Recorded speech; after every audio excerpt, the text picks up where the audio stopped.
কাল ছিল পয়লা বৈশাখ। পয়লা বৈশাখে আমি কি করলাম আর কতটা এনজয় করলাম সেটাই আজ তোমাদের সাথে শেয়ার করব। আফটার অল বাঙালি বলে কথা, খাওয়া দাওয়ার দিকে তো নজর থাকবেই। তাই কালকের মার স্পেশাল ডিশ ছিল পোলাও আর চিকেন।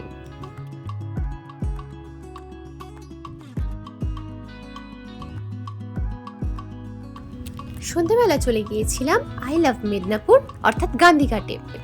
সেখানে দেখলাম রাম মন্দির প্রতিষ্ঠা হয়েছে। যদিও রাম মন্দির অনেকদিনই প্রতিষ্ঠা হয়েছে, আমি যাওয়ার সময় করে উঠতে পারিনি। এরপর কাকু, আমি আর বোন মিলে চলে গেলাম মেদিনীপুরের ইস্কন মন্দিরে।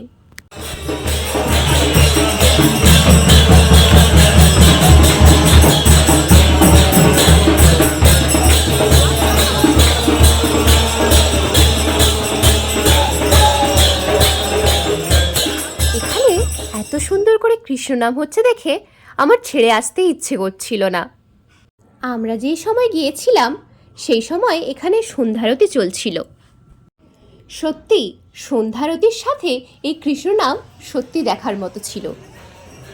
এখানে যদি তোমরা একবার এসে দেখো, তোমাদের এখান ছেড়ে যেতে ইচ্ছে করবে না। আর যারা কৃষ্ণ ভক্ত হবে তাদের তো একদমই ইচ্ছে করবে না এখান থেকে যেতে।